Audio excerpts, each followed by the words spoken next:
Okay, so what I got here right now is my 150 Diatone quad, which I built a long time ago, and that's the one I used to record those FPV videos where there's a lot of interference in the receiver. I've already added a 470 UF 25 volt capacitor here. It's connected to the FPV transmitter.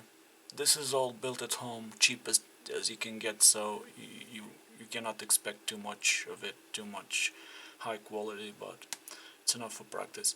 And I had a problem with this battery connector. This is an XT60. I was using 1300 milliamps Turnigy lipos. Probably I'm gonna start using lower smaller than 1300, like 850 milliamps or 1000, because they're lighter, and for this I think it will be better. But I had a problem, as this wire for the battery is too long, and then with the wire coming from the battery plugging here with the other end of the XT60, one like the other hand like this, what happened was that this moved around and got hit by the prop. That's what caused the crash, and as you can see, it literally pulled a chunk out of the XT60 connector. So I wasn't expecting for this to happen. That's just for you to have an idea of how strong and fast these little motors spin with these propellers. So I'm not gonna change it because it's not affecting the connection. I'm just gonna put a bit of and especially once oh shit, sorry, move the camera. And also once this one is plugged, it completely covers the exposed metal of the bullet connector inside. So I'm not sure if you can see it. So if I push this in, give me a second. Okay, when I push it in, as you can see, it almost completely covers the bullet connector, so it won't have a problem with shorting or something like that. I'm just gonna put a bit of heat shrink around it and heat it up so that it kind of looks better. That's just the point of this. So I'm gonna put this here around. Push it, push it, push it, push it. Man, I really wanted to have a pair of Fat Shark goggles or Sky Zones, but I can't afford that, man. Those things are way too expensive, damn it. Even if you're going for the V6, the Attitude V6, it's everything which is related to this hobby. It is damn expensive. That's why I make everything with at home. Like, I got the fucking worst receiver you can imagine, the worst transmitter you can imagine, the cheapest motors, the cheapest lipos, the cheapest ESCs, because especially if you don't live in big countries like Germany, like France, like, I don't know, like, if you're not in Spain, if you're not in the United States of America, if you're not in the United Kingdom, you almost don't find any places to buy this kind of gear unless it's online.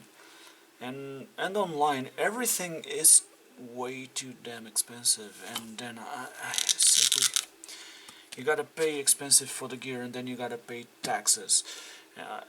It arrives at my country, it gets stuck at customs, and then they charge me a lot more over what I've already paid, which was already expensive.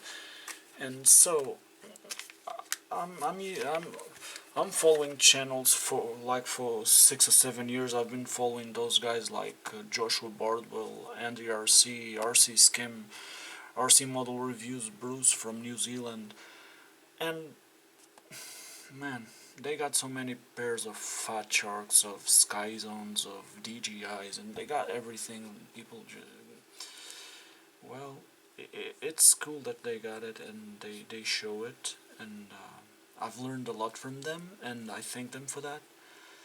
But it's also a bit frustrating that here you cannot get those things. Those things are way too expensive, and man, I can't even get a pair of fat sharks. Fuck. I'm using these. I'm using these Quantum cheap box goggles. I've been using this forever. Actually, my first pair of goggles. This was my first pair of goggles. I built this. I bought a cheap screen on. AliExpress. I built this. I built a fucking receiver with the cheapest module I could find. And okay, it's a different story. We're not gonna go on that, but just to let you know that here we do everything with the tightest budget you can never imagine, because everything is too expensive. Minimum wage in Portugal sucks. You almost can't get enough to eat. And then if you want to spend another like 300 or 400 euros on a pair of FPV goggles, you simply cannot do it. That's it. If you're gonna do that, you're gonna probably lose your house or don't have food on your table, and probably they're gonna come and take your car, and yeah. So you gotta deal with what you got. What I'm gonna do right now is I'm gonna pull this connector out. I'm gonna desolder the negative pin here. Not sure if you can. Oh jeez. I'm gonna desolder this negative pin, and I'm gonna try and put this here inside. I'm gonna try and make it go. Where is it? Here, through these holes, the two wires, so that the connector stays almost where it is, but on the inside. I don't know if you get me. It's an easy thing, so let me just. It'll be quick. How am I going to hold this? I gotta find something to hold this. Yeah, I'm gonna hold it in my hand. It's gonna be tricky as well. Okay, let's go and do this. Okay, I've pulled the negative lead out. So, wonder if I can. Positive is on this side, so if I could put this through there. Yeah, I don't think I'll be able to do it, so I gotta pull the positive lead as well. Also desolder this one.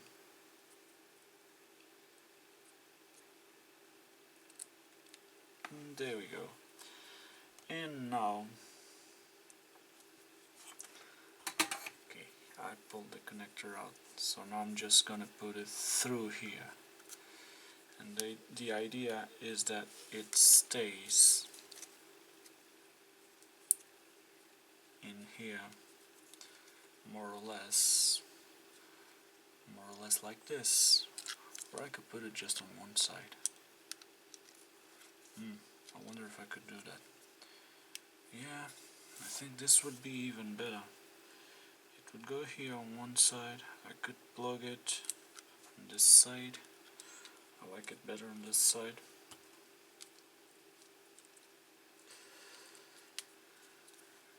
I like it better on this side. Oh yeah. It's looking damn good now. Shit. I gotta apply some solder to this. Just wait a moment.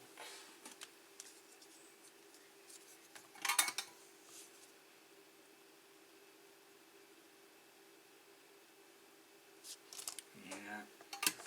So this one turned out good. Why doesn't the positive one turn as good as this one?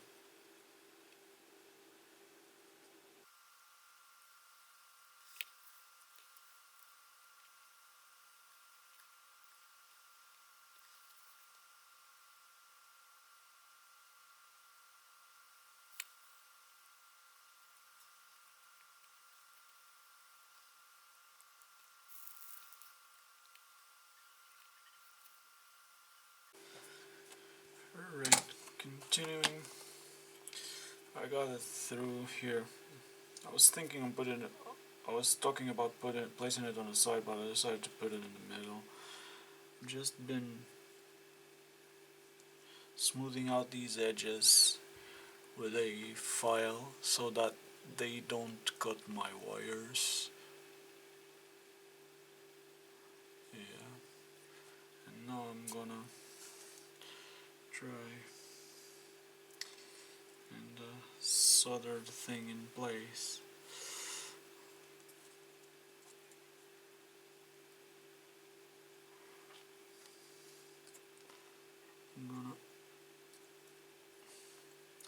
First of all, I'm gonna put some solder there.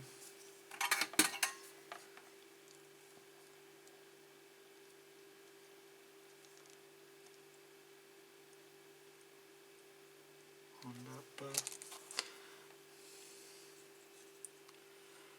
And then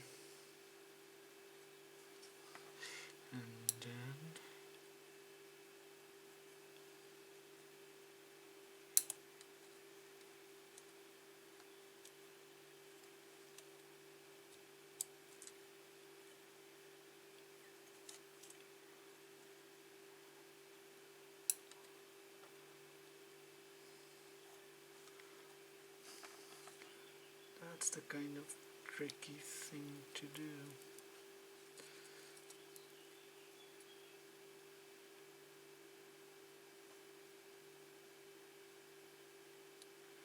Okay,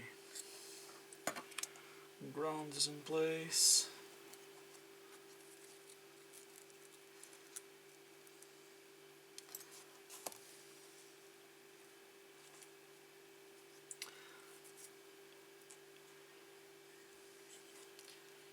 Ground is there.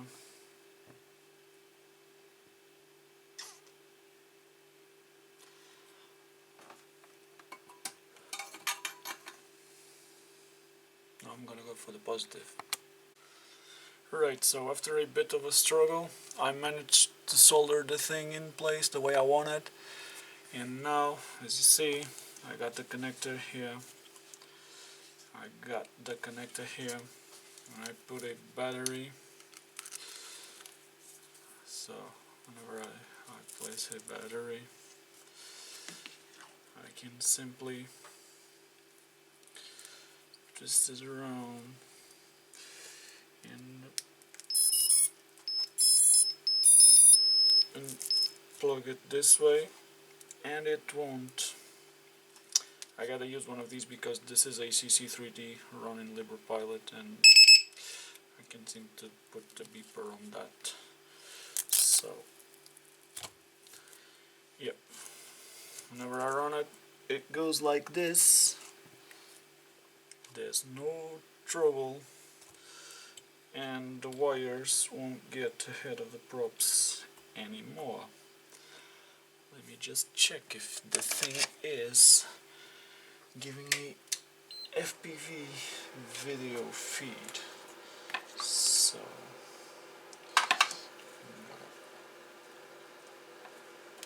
plug this in, and plug my screen in. Yeah, I got the video, and I'm going to show you. Okay, and right now, as you can see, I got the thing here, and I got my video running there. See, it's my bench full of stuff. Got this screen. Let me just give it a quick speed up and see if it makes any interference.